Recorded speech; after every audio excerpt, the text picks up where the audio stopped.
Hello friends, my name is Harendra Kumar और आज आपके साथ हम डिस्कस करने जा रहे हैं। एक पोएम है, बहुत बेहतरीन पोएम है, केवल 9 लाइंस की है, बहुत छोटी पोएम भी है, लेकिन जो पीपल तैयारी कर रहे हैं पीजीटी टीजीटी के लिए, उनके लिए बहुत बेहतरीन पोएम है और इसमें से क्वेश्चन भी बनते हैं। तो पोएम का नाम है my heart leaps up. My heart leaps up जैसा कि नाम दिया है, और इसमें पहली जो लाइन है ये भी माई हार्ट लीप्स अप है, विलियम वर्ड्सवर्थ ने लिखी है। और रीज़न क्या है कि ये ऐसे टाइटल देने का, कि विलियम वर्ड्सवर्थ ने मोस्टली बहुत सी जो पोएम्स हैं उनको अनटाइटल्ड ही रखा, लेकिन जब रीडर्स के बीच पहुंचे तो उन्होंने इनको एक नाम दिया, तब जाकर इनको एक नाम मिला। तो जो भी पहली लाइन होती थी विलियम वर्ड्सवर्थ की, जितनी भी पोएम्स हैं उनमें जितनी भी पोएम्स का पहली जो लाइन है वो ही ज़्यादातर टाइटल्स दिए गए हैं। तो यहाँ पर भी जो पोएम हमारे सामने है उसका भी title my heart leaps up इसी को दिया है। लेकिन याद रखना है, ये इंपॉर्टेंट पॉइंट है, कौन सा, कि इसको एक नाम और भी दिया गया है जिसका नाम है द रेनबो। तो इसके दो टाइटल्स हैं अलग अलग। अगर एग्जाम में आ जाते हैं तो we have to be very careful in selecting the answer. बात करें इसकी राइटर की, राइटर विलियम वर्ड्सवर्थ है। अब विलियम वर्ड्सवर्थ के बारे में कुछ पॉइंट्स हमने यहाँ ले लिए हैं। इनका जो बर्थ है वो 7 अप्रैल 1770 में हुआ था, और जो डेथ है वो 23 अप्रैल 1850 में हुई थी। ये पोइट लॉरेट भी रहे, और पोइट लॉरेट कहाँ के रहे? ब्रिटेन के रहे। 1843 में इन्हें बनाया गया था, और केवल 7-8 साल के लिए, यानी टिल डेथ तक, यानी 1850 जब उनकी डेथ हुई थी तब तक ये पोइट ऑफ लॉरेट बने रहे। इनके बाद ये इनका एक बहुत बड़ा वर्क है लिरिकल बैलेड। इसे इन्होंने अपने एक फ्रेंड, कॉलेज थे इनके, एक फ्रेंड थे सैमुअल कॉलेज, तो उनके साथ इन्होंने इसे लिखा। इसमें 23 पोएम्स थी। बात करें इसके कंपोजिंग की, जो माई हार्ट लीप्स अप है, ये पोएम जो थी कब इन्होंने कंपोज की थी, कभी से लिखा था? तो कंपोजिंग जो डेट है वो 20 मार्च और 1802 है, और पब्लिशिंग डेट है वो 1807 है। वन बाय वन हम इसे एक बार डिस्कस कर लेते हैं। तो पहली जो लाइन है वो कह रही है कि माई हार्ट लीप्स अप, मेरा जो हार्ट है वो लीप्स अप हो। लीप्स अप मीन्स उछलना, यानी उछलता कब है? जब बहुत ज़्यादा हैप्पीनेस होती है, बहुत ज़्यादा खुशी होती है किसी चीज़ को देखकर, तो जो हार्ट है वो लीप्स अप करता है। तो यहाँ पर एक वर्ड है पर्सोनिफिकेशन। हार्ट को यहाँ पर एक लिविंग थिंग माना गया, हालांकि ह्यूमन बीइंग के अंदर ही रहता है, एक ऑर्गन है, लिविंग है, लेकिन यहाँ पर लीप्स अप, वो उछलने वाली बात जो की गई है, तो इसे एक पर्सोनिफाइड कर दिया गया है। तो यहाँ पर इस लाइन के अंदर जो है पर्सोनिफिकेशन पोएटिक डिवाइस है, ये भी याद रखना है। तो मेरा जो हार्ट है वो लिप्स अप करता है, उछलने लगता है, किस चीज से? खुश होने लगता है, यानी बहुत ज्यादा हैप्पी होने लगता है। किस चीज से? When I behold. तो यहाँ पर आई जो है पोइट कह रहे हैं, विलियम वर्ड्सवर्थ कह रहे हैं कि जब मैं देखता हूँ, किस चीज को देखता हूँ मैं? रेनबो। जब मैं रेनबो को देखता हूँ तो मुझे बहुत ज्यादा खुशी होती है। तो ये जो टाइटल दिया है द रेनबो, वो इसीलिए दिया है कि इस पूरे की पूरी जो पोएम के अंदर है रेनबो के बारे में ही पोएम ने बताया है। तो कह रहे हैं कि मुझे बड़ी खुशी होती है जब मैं देखता हूँ, किस चीज को देखता हूँ? रेनबो को देखता हूँ इन द स्काई, आसमान में।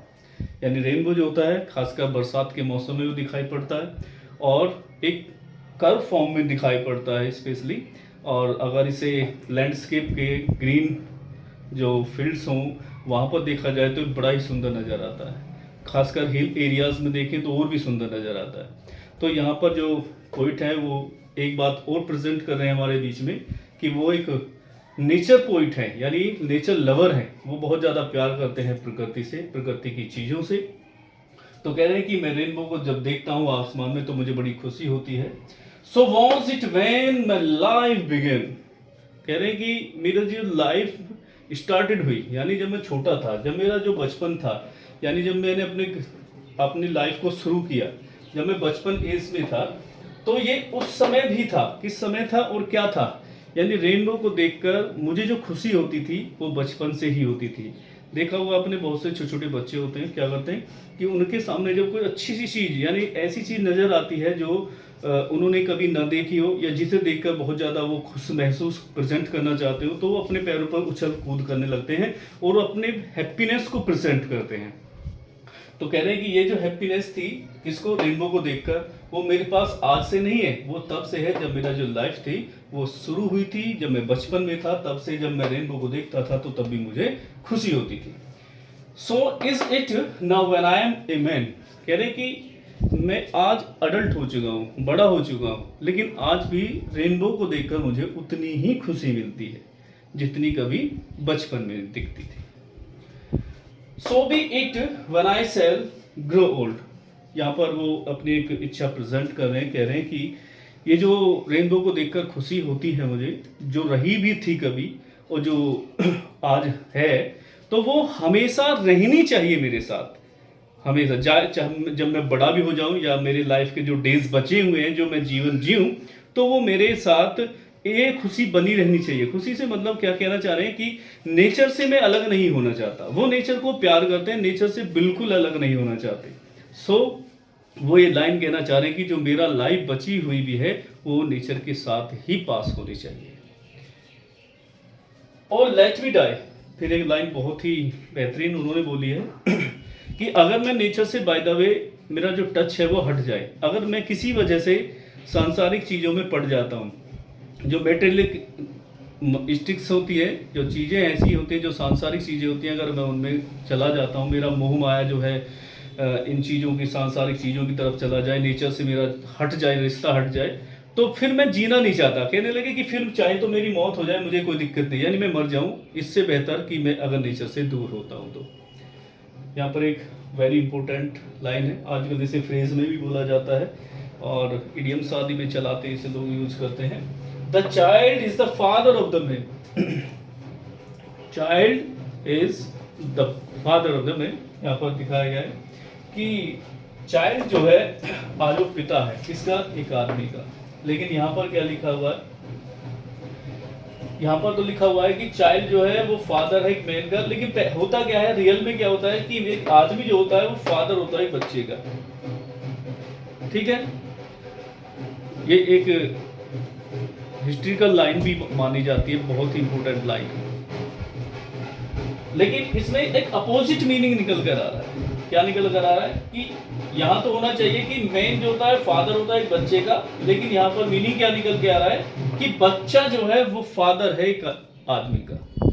यहाँ पर एक विरोधाभास हो गया है, अपोजिट मीनिंग निकल कर आ रहा है, जिसका जो फिगर ऑफ स्पीच अगर पोएटिक डिवाइस देखा जाए तो बन जाता है पैराडॉक्स।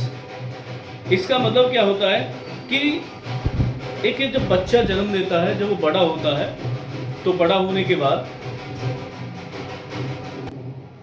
जो बच्चा होता है जब वो जन्म लेता है तो वो बिल्कुल इनोसेंस होता है, उसके अंदर कोई भी भेदभाव नहीं होता, वो किसी चीज़ों में मतभेद नहीं करता, ये नहीं करता कि वो अमीर है, वो गरीब है, छोटा है, बड़ा है, तो बिल्कुल इनोसेंस होता है। उसकी जो आत्मा होती है वो भगवान से जुड़ी होती है और वो एक सीख देता है दूसरे लोगों को, जो छोटी छोटी बातों पर रूठ जाते हैं, लड़ते हैं, फिर कभी एक दूसरे से बात नहीं करते, हो सकता है टिल डेथ भी बात ना करें, लेकिन वो मैसेज क्या दे देते हैं छोटे छोटे बच्चे भी कि थोड़ी देर के लिए लड़ाई होती है और अगेन वो एक दूसरे के फ्रेंड्स बन जाते हैं।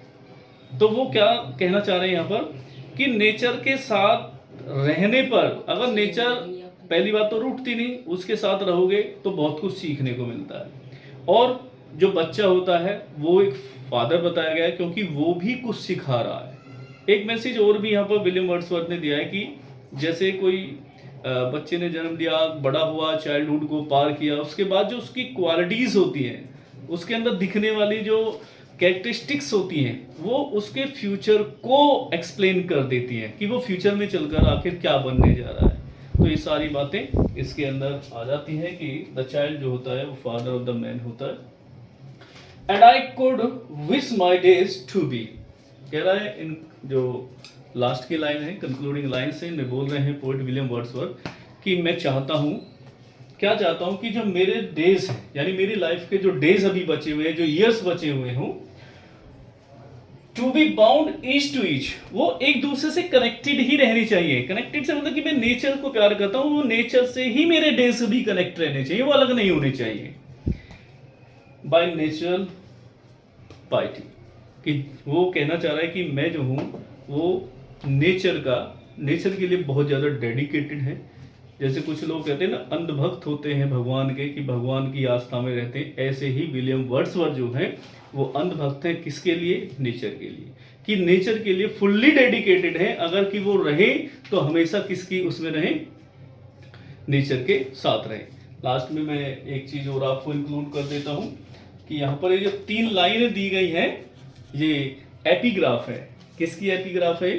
जो एक इमोर्टलिटी इंटीमेशन आपकी एक ऑड है जो विलियम वर्ड्सवर्थ ने लिखी है। तो उसकी ओपनिंग लाइंस हैं जिन्हें हम इंट्रोडक्शन के बेस पर उन्होंने मतलब प्रेजेंट की हैं पोएम के अंदर, ताकि वो एक बहुत बड़ा मतलब पोएम लिखना चाह रहे थे उसमें, तो उन्होंने इसे इंट्रोडक्शन के तौर पर उसमें डाला था।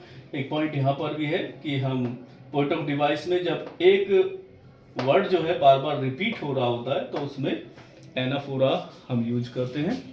सो I hope that you will like this poem. Thank you.